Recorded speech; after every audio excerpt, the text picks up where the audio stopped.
Hey guys, and welcome back to my channel. Today's video is a mini haul slash quick review about some Colourpop Cosmetics products. If you haven't heard of Colourpop Cosmetics, then the rock that you were living under must be beautiful this time of year, because that is the only reason I can think of why you haven't tried or even heard of these products. I'm going to keep this review short and sweet because there are actually quite a few other reviews out there that talk about more products than the products I'm going to talk about in this video. In this video, I'm going to talk about 4 shadows and 2 Lippie Stix. One of the best things about Colourpop Cosmetics is that all of their products are $5. All of them. All of them are $5. Colourpop shadows are what the company came out with first, and they are really unique in their texture. They're called like a cream texture, but they are unlike anything I have really ever used. They're kind of spongy, that's what everyone says.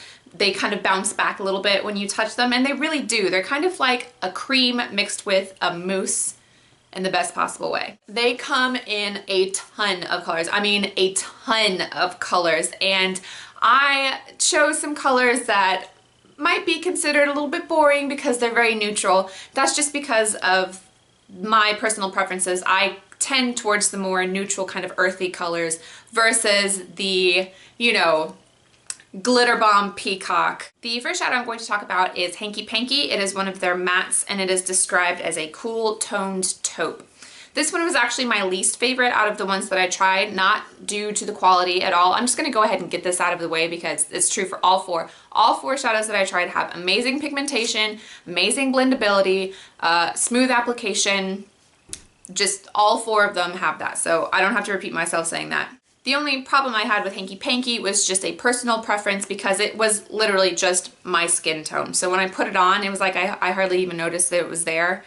It's kind of like how people a lot of times put on like a MAC Painterly paint pot before they put on their eyeshadow. I guess that's kind of what this is, except for I wouldn't necessarily want to prime my eyes with something like this. Next one I'm going to talk about is To a T, and it is described as a mid-tone warm brown. I like this one, but on me, I tend to get a little bit more of an orangey kind of tone from it, so that's not a bad thing. I'm just saying that it kind of pulls a little bit orange on my skin tone. I have been putting this into my crease to kind of warm up some other colors and act as a transition, but again, kind of orangey, still like it. This next one is kind of confusing because on the website it is listed as a matte, but on the pot itself it is called a satin. This one is called Hustle, and it is a burgundy violet. This one is really interesting. When I first got it in the mail, it kind of just looked like a dark kind of cocoa-y brown, but the more I used it, the more kind of purpley it looked. I think it's really pretty to kind of smoke out. I've got brown eyes with a little bit of green, and I just think it looks really great on my eye color. And this is just, it's really pretty. I like it a lot. This next one I'm going to talk about is called So Quiche, and it is one of their metallics. It is described as a soft olive with pink and gold glitter in it. And let me tell you, they are not kidding about the glitter. It's got glitter in it. If you're looking for glitter, So Quiche has got the glitter. Even though this one is really pigmented and it shows up really well on the eyes, I think you can kind of play it down to where it doesn't look so in your face for a daytime look. I actually wore this to the office, and I was kind of expecting someone to be like, holy crap, by the way, did you know you ran face first into a disco ball on your way to work? Nobody said anything like that, and you know, looking back, it really wasn't that bad. It was a pretty subtle sort of shimmery glitter, and I've been using it with my Naked 2 palette, and I think it goes really well with that. So all in all, I like this one a lot. Okay, now I'm going to move on to the Lippie Stix. I only bought 2 of them, and they actually come in a lot of different finishes, like the eyeshadows. Both of the ones that I bought are actually the satin finish, so I didn't really plan that one out too well, but you know, whatever. Colourpop has actually done a lot of collaborations with beauty bloggers, and one of the collaborations they did was with a woman that I watch all the time. Her name is Dani. Her channel is Coffee Break with Dani, and she is amazing. If you have never heard of her, do yourself a favor and go look at her videos. She puts out some of the best reviews of like everything that comes out. So she's incredible. Go check her out. Anyway, she collaborated with Colourpop to make a Lippie Stick, and the color she chose was Frida, which is this amazing, warm, toned, pinky nude. And it is so nice. It's really, really nice. I like it a lot. It looks good on every single skin tone that I have seen wear it, and I think it looks really similar to my all-time favorite lip gloss ever, which is the NYX Beige, which is weird because it's not beige, lip gloss. But anyway, so those two things work really well together, so I've been wearing that combination a little bit.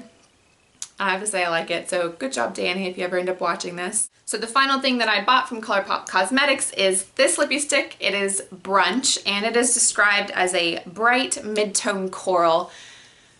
And I have to say, I'm not a fan. Now, hear me out. It's partially because of my own fault.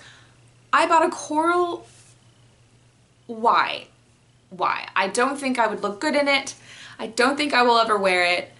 Why I chose this one, I don't know. I tried to wear it a few times, and every time I tried to wear it, it just made my lips look horrible. If your lips are at all dry, like at all dry, even just the littlest bit, this will make them look like cracked, disgusting pavement in the middle of a dust storm. It's that bad. It's not the best. It's not a good look. Not a good look for anyone. So in all honesty, I would probably not wear this one, but I think it's not really the product's fault. It is very well pigmented. It's just a little bit too much for this. And also my lips right now are just not having a good time, so I don't know. So that is it for my Colourpop Cosmetics mini haul slash review. If you guys liked this video, please give it a thumbs up. I know that a lot of these videos are out there, so I appreciate you taking the time to watch this one, and I hope you guys are having a wonderful weekend. I will talk to you in my next video. Bye.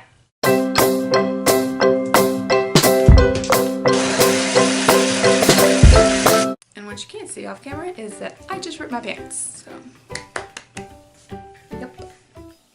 Holy dark circles, Batman.